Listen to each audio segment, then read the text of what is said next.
Bom, gente, primeiro eu quero agradecer aos 40 mil inscritos no nosso canal aí no YouTube. Muito obrigado a todos vocês que têm dado um apoio para nós.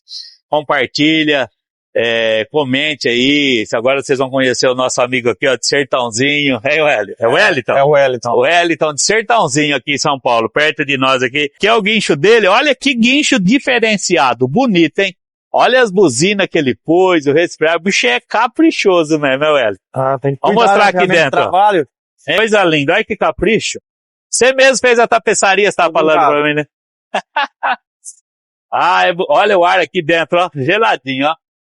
É só resfriar. Não, ele é ar mesmo. Ah, é ar? É ar elétrico. É ar elétrico, legal. Olha, o ar elétrico, o famoso ar elétrico. Olha como gela. Rapaz, que capricho, hein? Isso é raridade, hein? Onde passa e vê, olha aqui, ó. Mostra aqui atrás, ó. Você pôs a bomba hidráulica no motor, que agora é uma plataforma hidráulica. Mostra lá o acelerador que você pôs aqui, ó. Ó o acelerador, onde ele puxou aqui, ó. Olha. Onde ele pôs a alavanquinha aqui do acelerador, né?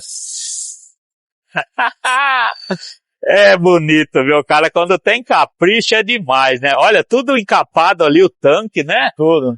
Aí, ó, Alto Socorro, Martins, Sertãozinho, Ribeirão Preto, a região toda lá, o Dumão, aqui, ó.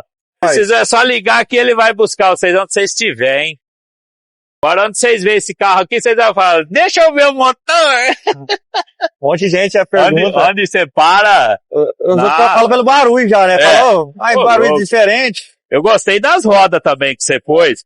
Olha, ó, trocou o centro da roda pra pôr aqui o pneu grande, né? Isso.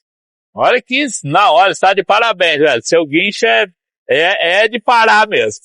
Quem vê isso aqui vai te dar dor de cabeça. Fechou, já estão perguntando se você vende? Um monte de gente pergunta, né? Quando você vai, eu vendo, tem preço?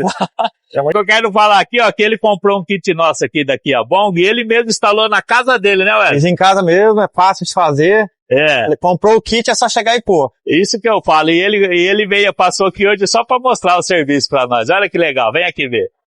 Olha que bonito, olha que bem feito, ó. Rapaz, mas você caprichou, hein? Parabéns, velho. Olha. Ficou bom, né? E o suporte deu certinho, velho? Certinho. O suporte que eu mandei deu certinho. Foi, você usa o suporte da S10 ali. Eu fiz o encaixe tudo fora no motor, né? Sei. Primeiro eu fiz tudo fora, fiz o desenho. Aí. Pus o suporte do próprio caminhão meu pra ver como que ia ficar. Você tirou aquela travessa embaixo. Aí eu pus no chão, em cima no lugar. Da girafa. Falei, é isso aqui. Aí levantei o caminhão, pus de baixo, erguei aqui com a girafa e já fiz os... Olha lá. Entenderam? Olha, fez na casa dele, hein? Isso que eu falo, olha. E ele era o câmbio 5 marchas, né? Como eu fiz o de 6 já também. O dele ele era 8 válvulas, depois o câmbio de 16 válvulas, que é 6 marchas. Ficou boa pra andar? Vixe Maria. Ficou boa, ficou forte. Rapaz do céu. Aquela é 94 cavalos, agora ficou com 132. Vixe, fica fora de sério. Ficou boa. O Interpule. Você sabe que esse aqui é original, é nos pés do passageiro. Eu coloquei o do 16 válvulas, que vai no meio, que já sai o outro cano, já sai pra lá pra de emissão de lá. Entendi. Você pôs o intercooler do 16 também, olha lá. Legal, muito obrigado pela consideração e que você precisar da gente, nós estamos aqui. Você aconselha quem tem uma que tá com problema, pode pôr sem medo. Que aí vai ficar feliz, igual você, só rindo. Doido. Falou, gente, muito obrigado. Falou.